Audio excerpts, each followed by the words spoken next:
Hi, students, let's get started with the subject Science, Chapter 8 Force and Laws of Motion. In the previous chapter, we described the motion of an object along a straight line in terms of its position, velocity, and acceleration. We saw that such a motion can be uniform or non uniform. We have not yet discovered what causes the motion. Why does the speed of an object change with time? Do all motions require a cause? If so, what is the nature of this cause? In this chapter, we shall make an attempt to quench all such curiosities. For many centuries, the problem of motion and its causes had puzzled scientists and philosophers. A ball on the ground, when given a small hit, does not move forever. Such observations suggest that rest is the natural state of an object. This remained the belief until Galileo Galilei and Isaac Newton developed an entirely different approach to understand motion. Effort is required to put a stationary object into motion or to stop a moving object. We ordinarily experience this as a muscular effort and say that we must push or hit or pull on an object to change its state of motion. The concept of force is based on this push, hit or pull. Let us now ponder about a force. What is it? In fact, no one has seen, tasted or felt a force. However, we always see or feel the effect of a force. It can only be explained by describing what happens when a force is applied to an object. Pushing, hitting and pulling of objects are all ways of bringing objects in motion. They move because we make a force act on them. From your studies in earlier classes, you are also familiar with the fact that a force can be used to change the magnitude of velocity of an object. That is, to make the object move faster or slower, or to change its direction of motion. We also know that a force can change the shape and size of objects. 8.1 Balanced and unbalanced forces to strings X and Y are tied to the two opposite faces of the block as shown. If we apply a force by pulling the string X, the block begins to move to the right. Similarly, if we pull the string Y, the block moves to the left. But, if the block is pulled from both the sides with equal forces, the block will not move. Such forces are called balanced forces and do not change the state of rest or of motion of an object. Now, let us consider a situation in which two opposite forces of different magnitudes pull the block. In this case, the block would begin to move in the direction of the greater force. Thus, the two forces are not balanced and the unbalanced force acts in the direction the block moves. This suggests that an unbalanced force acting on an object brings it in motion.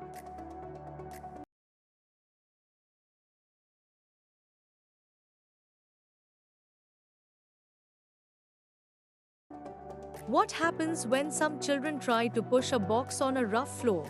If they push the box with a small force, the box does not move because of friction acting in a direction opposite to the push. This friction force arises between two surfaces in contact, in this case, between the bottom of the box and floor's rough surface. It balances the pushing force and therefore the box does not move. The children push the box harder, but the box still does not move. This is because the friction force still balances the pushing force. If the children push the box harder still, the pushing force becomes bigger than the friction force. There is an unbalanced force. So the box starts moving. What happens when we ride a bicycle? When we stop pedaling, the bicycle begins to slow down. This is again because of the friction forces acting opposite to the direction of motion. In order to keep the bicycle moving, we have to start pedaling again. It thus appears that an object maintains its motion under the continuous application of an unbalanced force.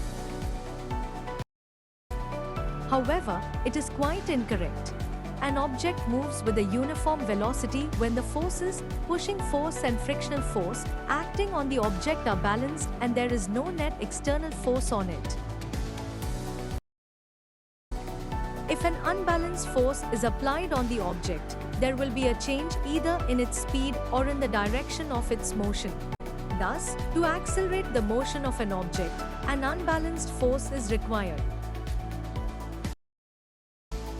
And the change in its speed, or in the direction of motion, would continue as long as this unbalanced force is applied.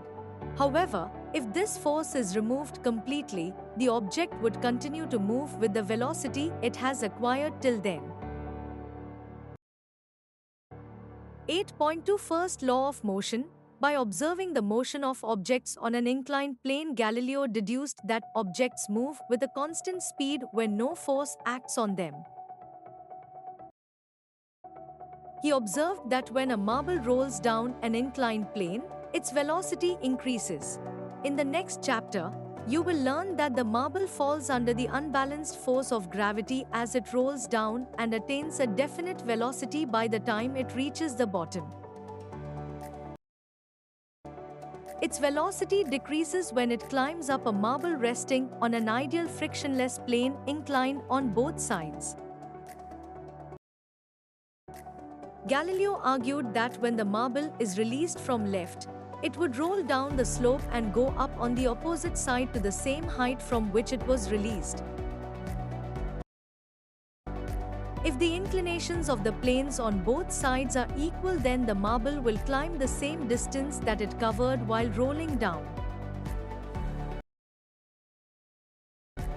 If the angle of inclination of the right side plane were gradually decreased, then the marble would travel further distances till it reaches the original height. If the right side plane were ultimately made horizontal, that is, the slope is reduced to zero, the marble would continue to travel forever trying to reach the same height that it was released from.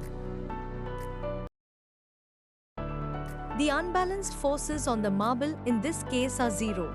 It thus suggests that an unbalanced, external, force is required to change the motion of the marble, but no net force is needed to sustain the uniform motion of the marble.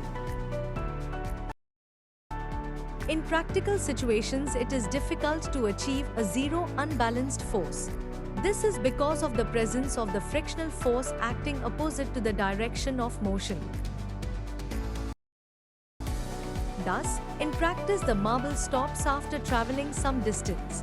The effect of the frictional force may be minimized by using a smooth marble and a smooth plane and providing a lubricant on top of the planes. Newton further studied Galileo's ideas on force and motion and presented three fundamental laws that govern the motion of objects. These three laws are known as Newton's laws of motion. The first law of motion is stated as, an object remains in a state of rest or of uniform motion in a straight line unless compelled to change that state by an applied force.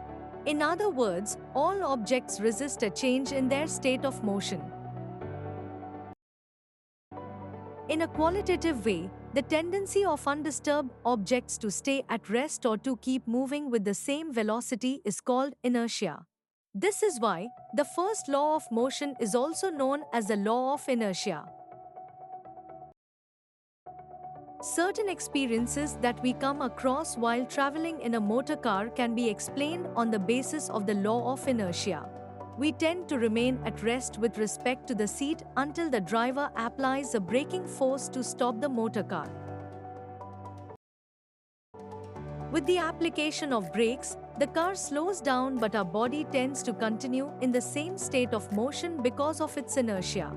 A sudden application of brakes may thus cause injury to us by impact or collision with the panels in front.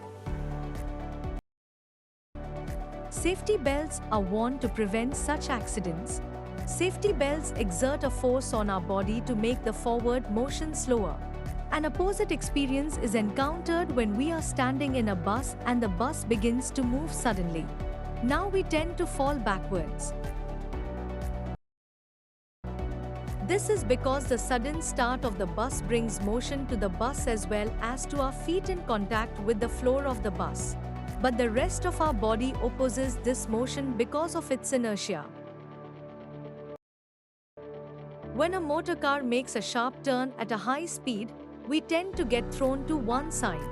This can again be explained on the basis of the law of inertia. We tend to continue in our straight line motion.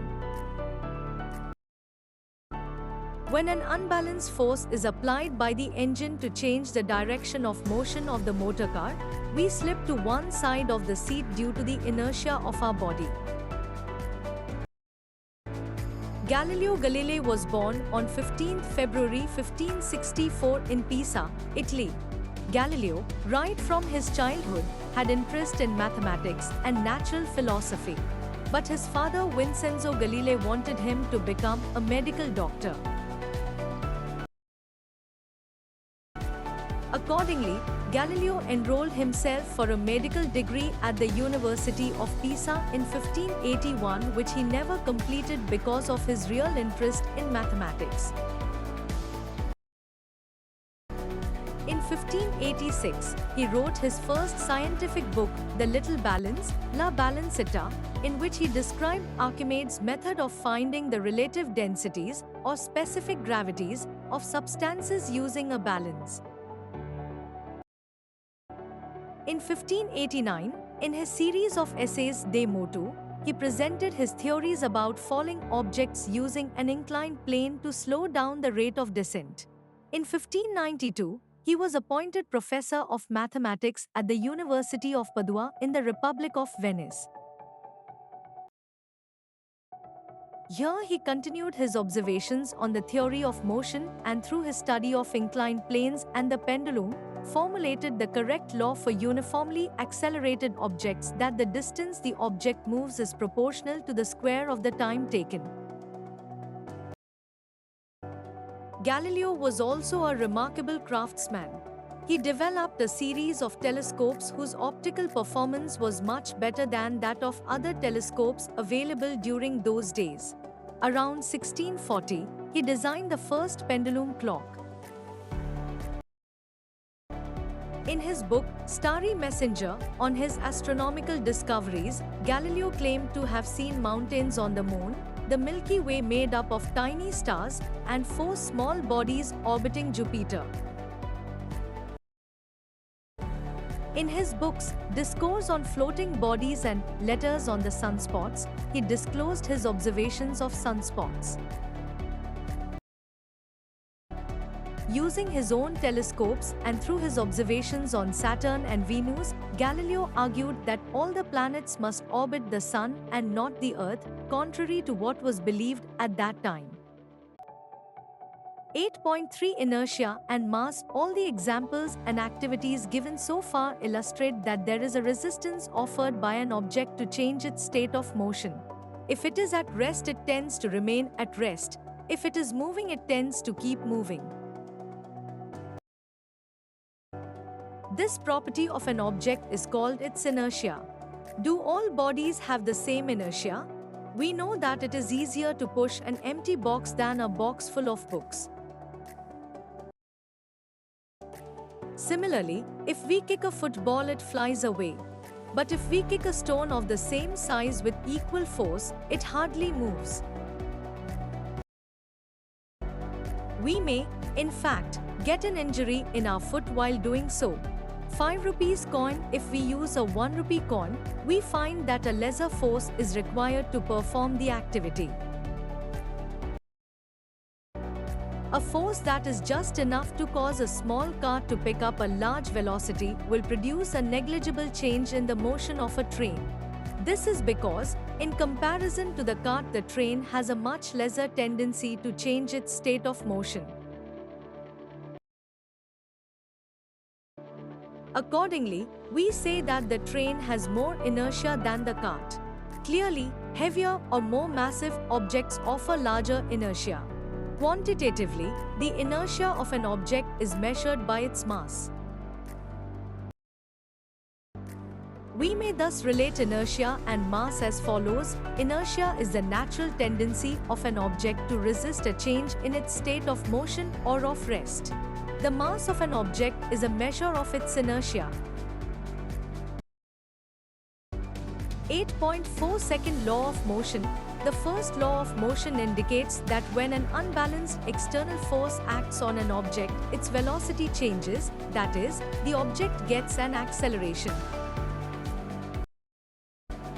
We would now like to study how the acceleration of an object depends on the force applied to it and how we measure a force. Let us recount some observations from our everyday life.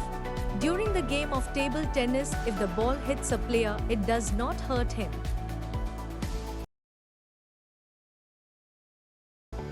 On the other hand, when a fast-moving cricket ball hits a spectator, it may hurt him.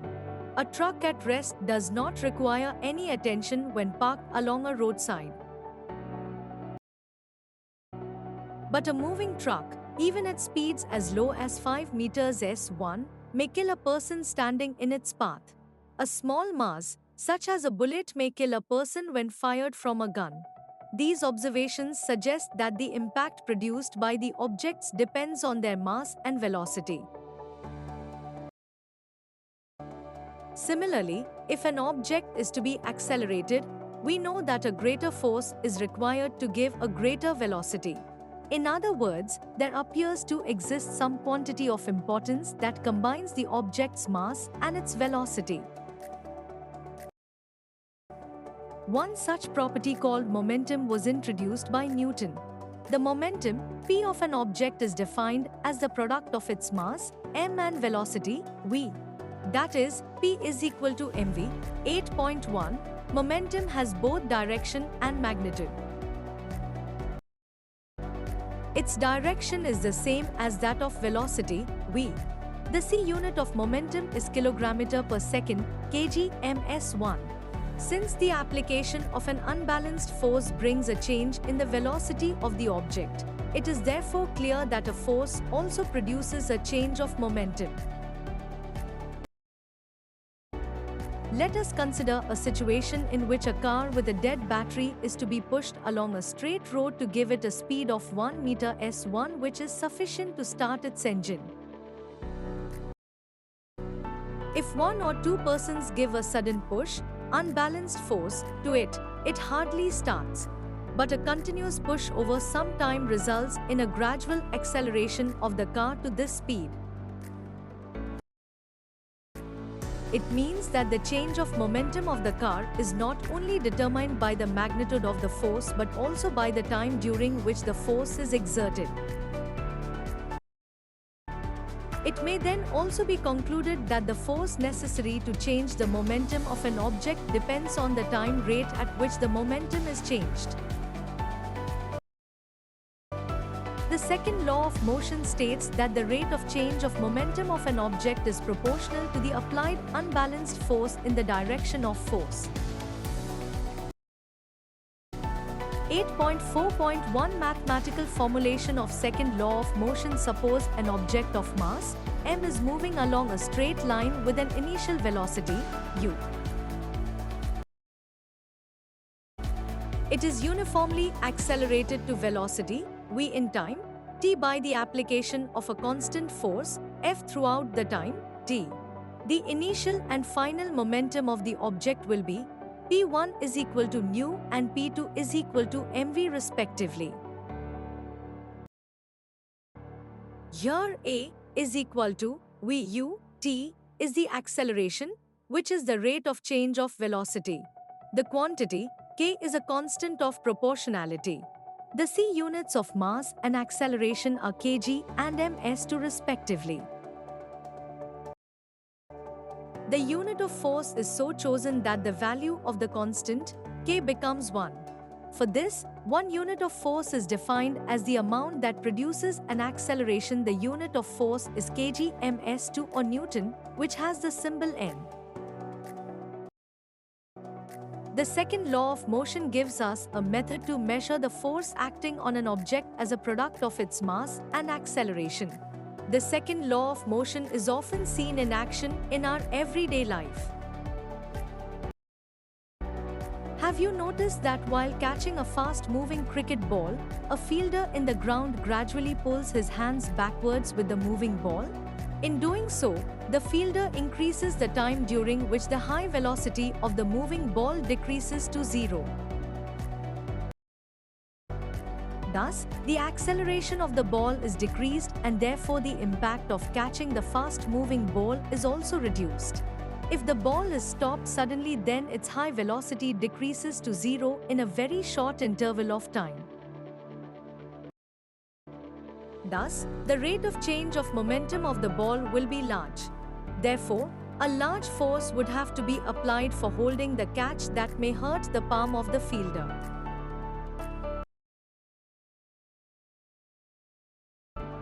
In a high jump athletic event, the athletes are made to fall either on a cushioned bed or on a sand bed. This is to increase the time of the athlete's fall to stop after making the jump. This decreases the rate of change of momentum and hence the force. Try to ponder how a karate player breaks a slab of ice with a single blow. The first law of motion can be mathematically stated from the mathematical expression for the second law of motion. F is equal to ma, or F is equal to mvut, or Ft is equal to mv's mu, that is, when F is equal to 0, v is equal to u for whatever time t is taken. This means that the object will continue moving with uniform velocity u throughout the time t. If u is 0, then v will also be 0. That is, the object will remain at rest. 8.5 Third law of motion. The first two laws of motion tell us how an applied force changes the motion and provide us with a method of determining the force. The third law of motion states that when one object exerts a force on another object, the second object instantaneously exerts a force back on the first. These two forces are always equal in magnitude but opposite in direction. These forces act on different objects and never on the same object. In the game of football, sometimes we, while looking at the football and trying to kick it with a greater force, collide with a player of the opposite team. Both feel hurt because each applies a force to the other. In other words, there is a pair of forces and not just one force. The two opposing forces are also known as action and reaction forces. Let us consider two spring balances connected together. The fixed end of balance B is attached with a rigid support, like a wall. When a force is applied through the free end of spring balance A, it is observed that both the spring balances show the same readings on their scales. It means that the force exerted by spring balance A on balance B is equal but opposite in direction to the force exerted by the balance B on balance A. Any of these two forces can be called as action and the other as reaction. This gives us an alternative statement of the third law of motion, i.e., to every action there is an equal and opposite reaction. However, it must be remembered that the action and reaction always act on two different objects simultaneously. Suppose you are standing at rest and intend to start walking on a road. You must accelerate, and this requires a force in accordance with the second law of motion. Which is this force? Is it the muscular effort you exert on the road? Is it in the direction we intend to move? No, you push the road below backwards. The road exerts an equal and opposite force on your feet to make you move forward. It is important to note that even though the action and reaction forces are always equal in magnitude, these forces may not produce accelerations of equal magnitudes. This is because each force acts on a different object that may have a different mass. When a gun is fired, it exerts a forward force on the bullet. The bullet exerts an equal and opposite force on the gun. This results in the recoil of the gun. Since the gun has a much greater mass than the bullet, the acceleration of the gun is much less than the acceleration of the bullet.